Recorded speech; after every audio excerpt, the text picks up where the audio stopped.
ಓಂ ಶ್ರೀ ಗುರು ಬಸವಲಿಂಗಾಯ ನಮಃ. ಸರ್ವರಿಗೂ ಶರಣು ಶರಣಾರ್ಥಿ.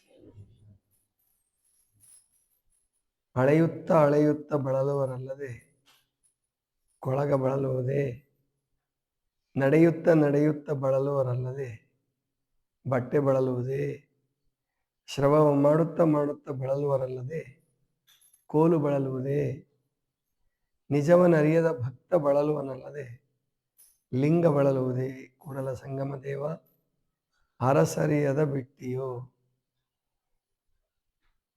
ಅಥವಾ ಅರಸರಿಯದ ಬಿಟ್ಟಿಯೋ ಪಾದಿ ಅಂತನೂ ಇದೆ. ಕೆಲವು ವಚನಗಳಲ್ಲಿ ಕೆಲವು ಕಡೆ ಅರಸರಿಯದ ಬಿಟ್ಟಿಯೋ ಅಂತನೂ ಇದೆ.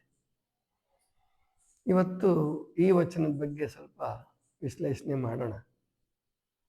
ಅಳಿಯೋದು ಎಲ್ರಿಗೂ ಗೊತ್ತಿದೆ. ನಿಮಗೆ ಅಳಿಯೋದು ಅಂದರೆ ಅಳತೆ ಮಾಡೋದು, ದವಸ ಧಾನ್ಯ ಅಥವಾ ಬೇರೆ ಬೇರೆ ನೀರು, ಹಾಲು, ಇವೆಲ್ಲ ಆವಾಗೆಲ್ಲ ಬಸವಣ್ಣವ್ರ ಕಾಲಕ್ಕೆ ನೀರು ಹಾಲು ಅಳೀತಿರ್ಲಿಲ್ಲ. ಆವಾಗ ಹಾಲು ಮಾರೋದು ಗೊತ್ತೇ ಇರಲಿಲ್ವೇನೋ ಪ್ರಾಯಶಃ. ಎಲ್ಲರೂ ಹಸುಗಳು ಕಟ್ತಿದ್ರು, ಹಾಲು ಕುಡಿತಿದ್ರು. ನೀರಂತೂ ಅಳೆಯೋ ಅಗತ್ಯ ಇರ್ತಿರ್ಲಿಲ್ಲ, ನೀರಿನ ತೊಂದರೆನೇ ಇರಲಿಲ್ಲ. ಅವಾಗ ಜನಸಂಖ್ಯೆ ಕಡಿಮೆ ಮತ್ತು ನೀರು ಸಾಕಷ್ಟು, ಮಳೆ ಸಾಕಷ್ಟು ಇರ್ತಿತ್ತು.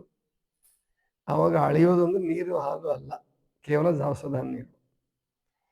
ದವಸ ಧಾನ್ಯಗಳನ್ನು ಅಳಿದ್ರೆ ಕೊಳಗ ಅಂತ ಒಂದು ಮಾಪದು. ಅಂದ್ರೆ ಈಗ ಏನು ನೀವು ನೀರು ತುಂಬಿಡೋ ಹಂಡೆ ಇರ್ತಾವಲ್ಲ, ಅಂದ್ರೆ ಸುಮಾರು ಒಂದು 20 ಲೀಟ್ರ್ವರೆಗೆ 10ರಿಂದ 15 ಲೀಟ್ರ್ ಹಿಡಿತಾವ, ಅಥವಾ 20 ಲೀಟ್ರ್ ಹಿಡಿಬೋದು. ಸ್ಟೀಲ್ ಹಂಡೆಗಳು ಇರ್ತಿದ್ವು. ಆವಾಗೆಲ್ಲ ಹಿತ್ತಾಳೆ ಹಂಡೆಗಳು, ಆವಾಗ ಸ್ಟೀಲಿನ ಪರಿಕಲ್ಪನೆ ಇರಲಿಲ್ಲ. ಕಂಚು, ಹಿತ್ತಾಳೆ, ಬೆಳ್ಳಿ, ಚಿನ್ನ, ಇವು 4 ಲೋಹಗಳು ಪ್ರಧಾನವಾಗಿ ಬಳಕೆ ಆಗ್ತಿದ್ವು ಅಡಿಗೆ ಮನೆಯಲ್ಲಿ. ಈ ಕಬ್ಬಿಣದದ್ದು ಪಾತ್ರೆಗಳು ಇರಲಿಲ್ಲ, ಸ್ಟೀಲ್ ಪಾತ್ರೆಗಳು ಇರ್ತಿರ್ಲಿಲ್ಲ ಅವಾಗ. ಅವಾಗೆಲ್ಲ ಈ ಆಯುಧಗಳನ್ನು ಮಾಡೋಕ್ಕೆ ಕಬ್ಬಿಣ ಬಳಸ್ತಿದ್ರು. ಆಯುಧಗಳು ಮಾಡೋಕ್ಕೆ, ಬೇರೆ ಬೇರೆ ಉದ್ದೇಶಗಳಿಗೆ ಕಬ್ಬಿಣ ಬಳಸ್ತಾ ಇದ್ರು. ಒಟ್ಟಾರೆ ಅಳೆಯುವುದು ಒಂದು ಕೊಳಗ ಅಂದರೆ ಒಂದು ಅಳತೆ. ಈ ದವಸ ಧಾನ್ಯ ಅಳೆದ್ರೆ ಬಳಲಿಕ್ಕೆ ಆಗಲ್ಲ, ಯಾಕಂದ್ರೆ ಮುಗಿಯುತ್ತೆ. ದವಸ ಧಾನ್ಯ ಅಳೆಯೋದು ಬಿಟ್ಬಿಟ್ಟು ಕಲ್ಲು ಮಣ್ಣು ಅಳೆಯೋದಕ್ಕೆ ಹೋದರೆ ಅದೇನು ಮುಗಿಯೋ ಅಂಥದ್ದಲ್ಲ. ಇವನಿಗೆ ಬಳಲಿಕ್ಕೆ ಆಗುತ್ತೆ. ಅಳೆಯುತ್ತಾ ಅಳೆಯುತ್ತಾ ಬಳಲುವರಲ್ಲದೆ ಕೊಳಗ ಬಳಲುವುದೇ. ಕೊಳಗಕ್ಕೇನು ಬಳಲಿಕ್ಕೆ ಇಲ್ಲ, ಕೊಳಗಕ್ಕೆ ಬಳಲಿಕ್ಕೆ ಆಗಲ್ಲ, ಆಯಾಸ ಆಗಲ್ಲ ಅದಕ್ಕೆ, ಯಾಕೆ ಜಡ ಅದು. ಈ ಮನುಷ್ಯ ಏನು ಅಳಿತಿರ್ತಾನೋ, ಯಾವುದನ್ನು ಅಳಿಬೇಕು ಅಂತ ಗೊತ್ತಾಗದೆ ಏನೇನೋ ಅಳಿಯೋಕ್ಕೆ ಹೋದರೆ ಇವನಿಗೆ ಬಳಲಿಕೆ ಆಗ್ತದೆ, ಆಯಾಸ ಆಗ್ತದೆ. ನಡೆಯುತ್ತಾ ನಡೆಯುತ್ತಾ ಬಳಲುವರಲ್ಲದೆ ಬಟ್ಟೆ ಬಳಲುವುದೇ. ಬಟ್ಟೆ ಅಂದ್ರೆ ದಾರಿ. ಈ ವಚನದಲ್ಲಿ ಬಟ್ಟೆ ಅಂದ್ರೆ ಹರಿವೆ ಅಲ್ಲ, ಧರಿಸ್ಕೊಳ್ಳೋದಲ್ಲ. ಇಲ್ಲಿ ನೀವು ಬಟ್ಟೆ ಅಂತಂದ್ರೆ ದಾರಿ ಅಂತ ತಿಳ್ಕೋಬೇಕು. ನಡೆಯುತ್ತಾ ನಡೆಯುತ್ತಾ ಬಳಲುವರಲ್ಲದೆ ಬಟ್ಟೆ ಬಳಲುವುದೇ ಅಂದ್ರೆ, ಈಗ ನೀವೆಲ್ಲ ಹೋಗ್ಬೇಕಾಗಿದೆ, ಮಹಾಮನೆಗೆ ಬರಬೇಕು ಅಂತ ದಾರಿ ಹಿಡಿಬೇಕಾದವರು, ಪಾದಯಾತ್ರೆ ಹೋಗೋರು, ಒಂದ್ ವೇಳೆ ಆ ಕಡೆ ಸೌದತ್ತಿ ಕಡೆಗೆ ಹೊರಟ್ರೆ ಮಹಾಮನೆ ಯಾವಾಗ ಸಿಗ್ಬೇಕಲ್ಲ, ಎಂದು ಸಿಕ್ಕಲ್ಲ. ಹಂಗೆ ನಾವು ಗುರಿ ನಿರ್ಧಾರ ಮಾಡ್ಕೋಬೇಕು, ದಾರಿ ಗೊತ್ತಿರಬೇಕು, ಅವ್ರದ್ದು ಪ್ರಯೋಜನ ಆಗುತ್ತೆ ನಡೆದಿದ್ದು. ಇಲ್ಲ ಅಂದ್ರೆ ಆ ನಡೆಯೋನು ಬಳಲ್ತಾನೆ ಹೊರತು ಬಟ್ಟೆ ದಾರಿಗೇನು ಬಳಲಿಕ್ಕೆ ಆಗಲ್ಲ. ದಾರಿ ಜಡ, ಅದೆಂದು ಬಳಕೆ ಆಗಲ್ಲ. ಶ್ರವವ ಮಾಡುತ್ತಾ ಮಾಡುತ್ತಾ ಬಳಲುವರಲ್ಲದೆ ಕೋಲು ಬಳಲುವುದೇ. ಈ ಕೋಲು ಲಾಠಿ ತಿರುಗಿಸೋದೆಲ್ಲ ಮಾಡ್ತಿರ್ತಾರಲ್ಲ, ಲಾಠಿ ವರ್ಷೆ, ಆಗ ಕೋಲು ಇಟ್ಕೊಂಡು ಸಾಧನೆ ಮಾಡ್ತಾ ಇದ್ರು. ಕೋಲು ವರಸೆ ಅಂತ ಕರಿಬೇಕು. ಕನ್ನಡ ಶುದ್ಧ ಕನ್ನಡ. ಅಂದ್ರೆ ಅದನ್ನು ಹೇಗೆ ಸಾಧನೆ ಮಾಡಬೇಕು, ಹೇಗೆ ತಿರುಗಿಸ್ಬೇಕು ಅನ್ನೋದನ್ನ ಗುರುಗಳ ಹತ್ರ ಹೇಳಿಸ್ಕೊಂಡು, ಬಲ್ಲಿದರ ಹತ್ರ ಹೇಳಿಸ್ಕೊಂಡ್ರೆ ಅದು ಪ್ರಯೋಜನ ಆಗತ್ತೆ. ಅದು ಬಿಟ್ಬಿಟ್ಟು ಇವನು ಹೆಂಗೆ ಬೇಕು ಹಂಗೆ ತಿರುಗಿಸ್ತಾ ಹೋದ್ರೆ ಶ್ರವ ಮಾಡುತ್ತಾ ಮಾಡುತ್ತಾ ಬಳಲುವರಲ್ಲದೆ ಕೋಲಿಗೆ ಏನು ಬಳಲಿಕ್ಕೆ ಆಗಲ್ಲ. ಸರಿಯಾಗಿ ಕಲಿದೆ ಹೋದ್ರೆ ಅವನಿಗೆ ಬಳಲಿಕ್ಕೆ ಅಷ್ಟೆ. ಹಾಗೆ ನಿಜವನರಿಯದ ಭಕ್ತ ಬಳಲುವನಲ್ಲದೆ ಲಿಂಗ ಬಳಲುವುದೇ, ಕೂಡಲ ಸಂಗಮ ದೇವ ಅರಸರಿಯದ ಬಿಟ್ಟಿಯೋಪಾದಿ. ಅಂದ್ರೆ ಸಾಧನಾ ಪಥದಲ್ಲಿ ನಡೆಯುವವರು ನಿಜವಾಗಿ ಸಾಧನೆ ಮಾಡೋದನ್ನ ಕಲಿದೆ ಹೋದ್ರೆ ಅವರಿಗೆ ಜೀವನ ಪರ್ಯಂತ ಬಳಲಿಕೆ ಆಗತ್ತೆ ಹೊರತು ಪರಮಾತ್ಮ ಸಿಕ್ಕಲ್ಲ. ಮತ್ತು ಪರಮಾತ್ಮನಿಗೇನು ಬಳಲಿಕೆ ಇಲ್ಲ. ಅವನಿಗೆ ಯಾಕೆ ಬಳಲಿಕೆ? ಅವನು ಅನಂತ, ಅಗಾಧ, ಅಪ್ರಮೇಯ.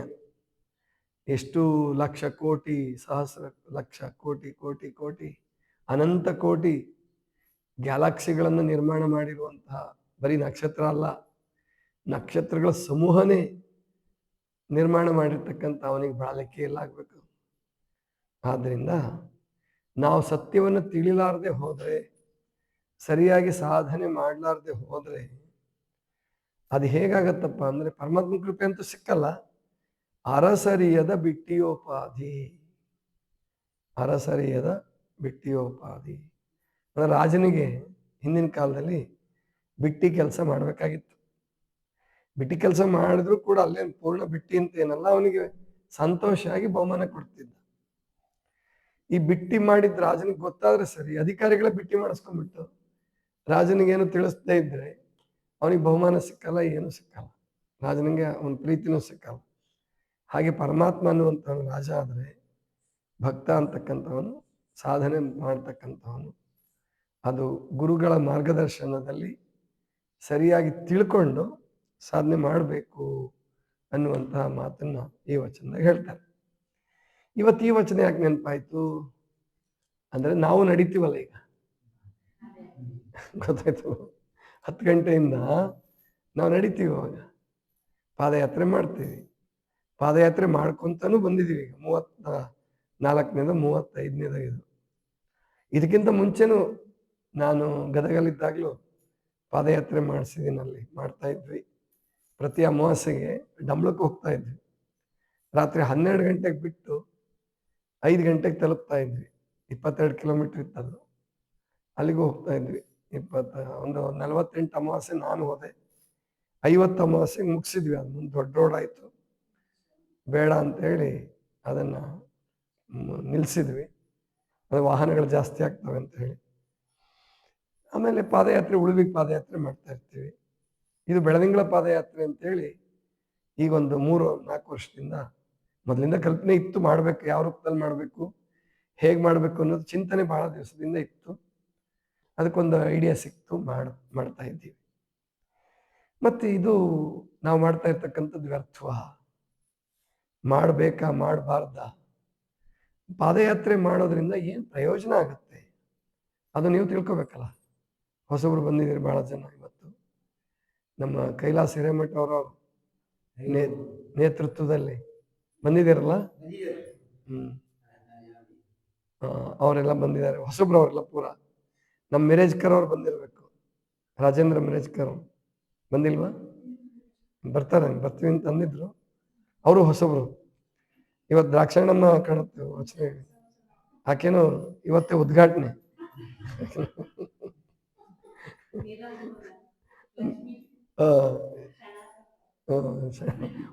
ಇವರು ಶರಣನವ್ವ ಇವತ್ತೇ ಹಾಕಿದ ಉದ್ಘಾಟನೆ. ಬಹಳ ಸಂತೋಷ. ಅಂದ್ರೆ ಇದು ಪಾದಯಾತ್ರೆ ಬಹಳ ಜನ ಮಾಡ್ತಾರೆ. ಪಂಡ್ರಾಪುರಕ್ಕೆ ಪಾದಯಾತ್ರೆ ಮಾಡ್ತಾರೆ, ಉಳುವಿಗೆ ಪಾದಯಾತ್ರೆ ಮಾಡ್ತಾರೆ, ಯಲ್ಲಮ್ಮನ ಗುಡ್ಡಕ್ಕೆ ಪಾದಯಾತ್ರೆ ಮಾಡ್ತಾರೆ, ಮೈಲಾರಕ್ಕೆ ಪಾದಯಾತ್ರೆ ಮಾಡ್ತಾರೆ, ತುಂಬಾ ಮಂತ್ರಾಲಯಕ್ಕೆ ಪಾದಯಾತ್ರೆ ಮಾಡ್ತಾರೆ, ಶ್ರೀಶೈಲ ಪಾದಯಾತ್ರೆ ತುಂಬಾ ಜನ ಮಾಡ್ತಾರೆ. ಹಾಗಾದ್ರೆ ಪಾದಯಾತ್ರೆ ಮಾಡೋರಿಗೆಲ್ರಿಗೂ ಸಂತೋಷ ಸಿಕ್ಕುತ್ತಾ? ಪಾದಯಾತ್ರೆ ಮಾಡುವವರ ಜೀವನದಲ್ಲಿ ಏನಾದರೂ ಬದಲಾವಣೆಗಳು ಬಂದಿದಾವ ಅಂತ ನೋಡ್ಕೊಳ್ಬೇಕಾಗತ್ತೆ. ಅದನ್ನ ನೋಡ್ಲೇಬೇಕು. ಇಲ್ಲ ಅಂತಂದ್ರೆ ಈಗ ನಾವು ಮಾಡ್ತಾ ಇರ್ತಕ್ಕಂಥ ಪಾದಯಾತ್ರೆ ಇಲ್ಲಿ ನಿಮ್ಗೇನಾದ್ರೂ ಆರೋಗ್ಯಕ್ಕೆ ತೊಂದರೆ ಆಗೋದಾಗಿದ್ರೆ, ಅಥವಾ ನಿಮಗೇನು ಪ್ರಯೋಜನನೇ ಆಗಲ್ಲ ಅಂದಾಗಿದ್ರೆ ನಾವು ಪಾದಯಾತ್ರೆ ಮಾಡಿಸ್ತಿರ್ಲಿಲ್ಲ. ಈಗ ನಾವು ಉಳುವಿಗೆ ಜಾತ್ರೆಗೆ ಪಾದಯಾತ್ರೆಗೆ ಹೋಗಲ್ಲ. ಜಾತ್ರೆ ನಡೀತಾರೆ, ಉಳುವಿ ಜಾತ್ರೆ, ಅಲ್ಲಿ ಸಾವಿರಾರು ಜನ ಪಾದಯಾತ್ರೆ ಹೋಗ್ತಾರೆ, ಎತ್ತಿನ ಚಕ್ಕಡಿಗಳು ಹೋಗ್ತವೆ, ಸೈಕಲ್ ಯಾತ್ರೆ ಮಾಡ್ತಾರೆ, ಬೈಕ್ ಯಾತ್ರೆ ಮಾಡ್ತಾರೆ. ನಾವು ಹೋಗಲ್ಲ ಜಾತ್ರೆಗೆ.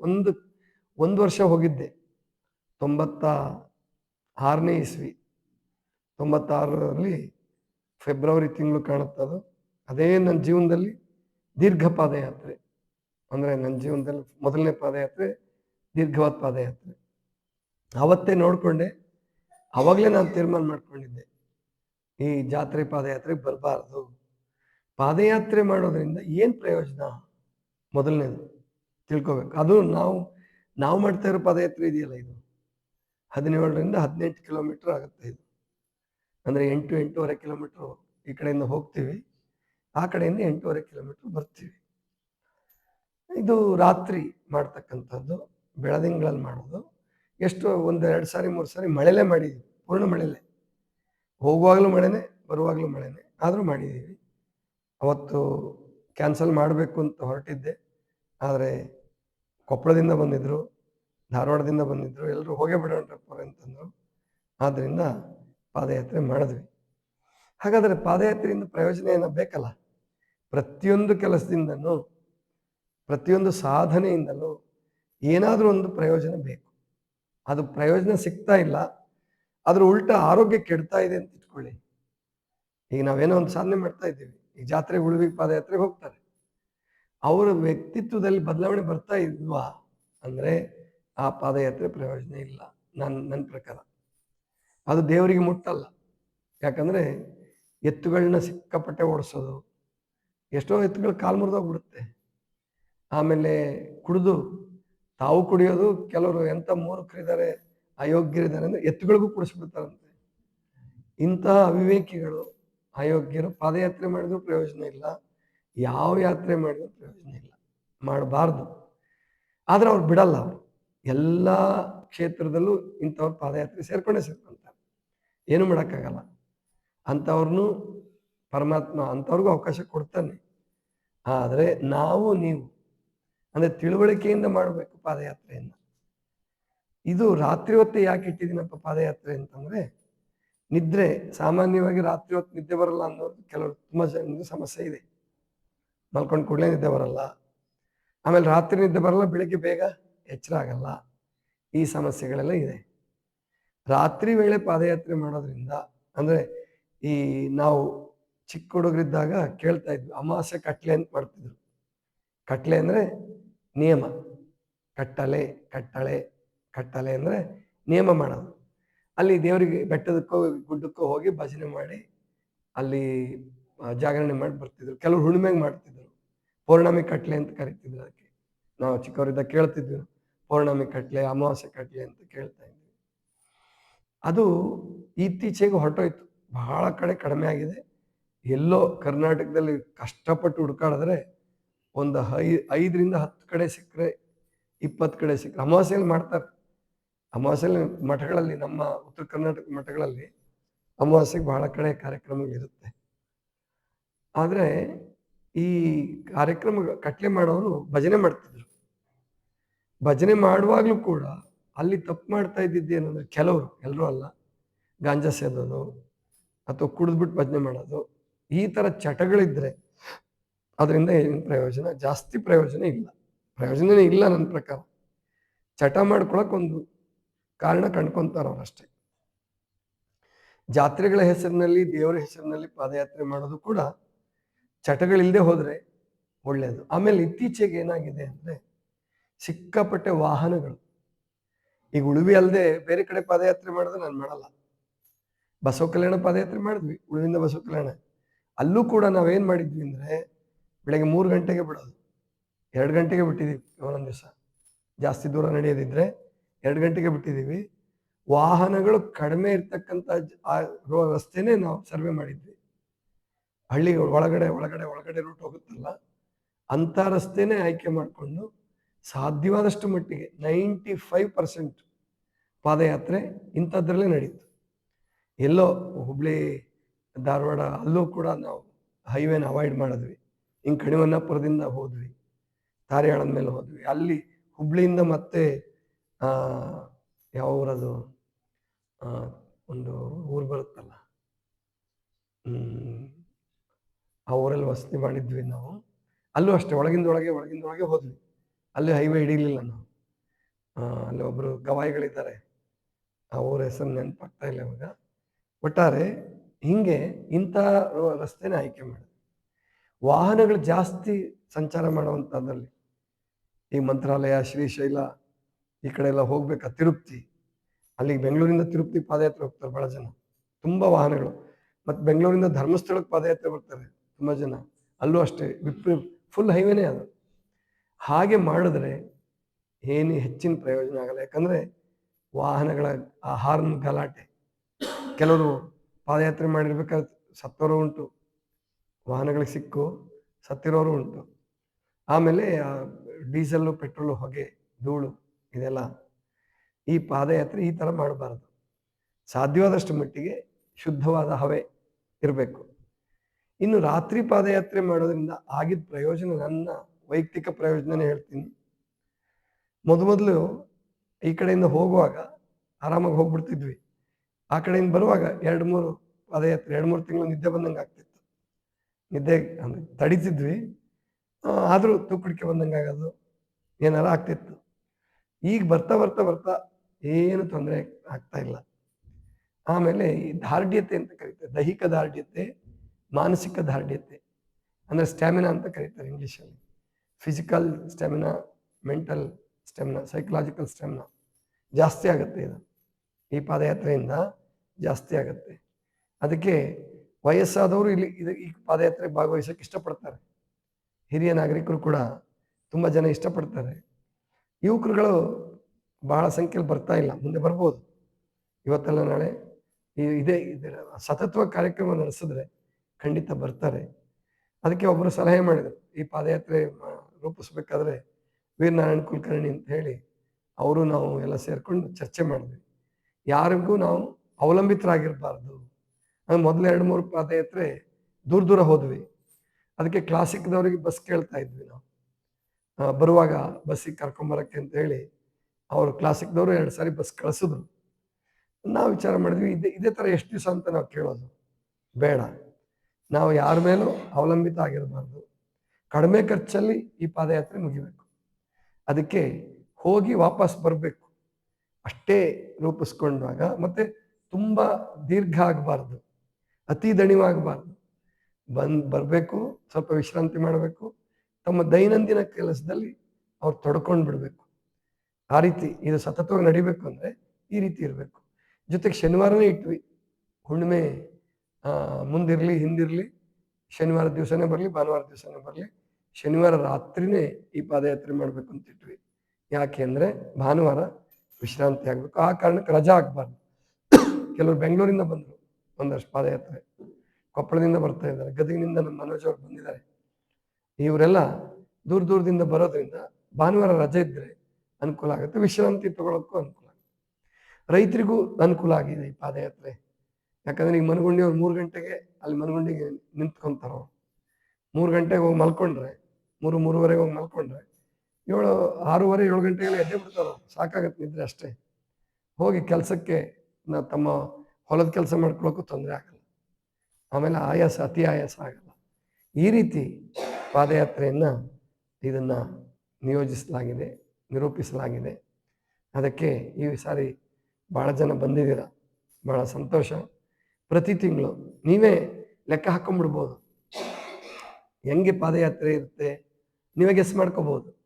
ಏನು ಹುಣ್ಣಿಮೆ ಯಾವತ್ತು ಬರ್ತದೆ ನೋಡ್ಕೊಳ್ಳಿ, ಆದರೆ ಹಿಂದಿನ ಶನಿವಾರ, ಹತ್ತಿರದ ಶನಿವಾರ, ಅದು ಮುಂದಾರು ಇರ್ಬೋದು ಹಿಂದಾರು ಇರ್ಬೋದು, ಹತ್ತಿರದ ಶನಿವಾರ. ಶುಕ್ರವಾರ ಹುಣ್ಣಿಮೆ ಬಂತ ಶನಿವಾರ ಮಾಡ್ತೀವಿ, ಆಮೇಲೆ ಗುರುವಾರ ಹುಣ್ಣಿಮೆ ಬಂತ ಶನಿವಾರನೇ ಮಾಡ್ತೀವಿ.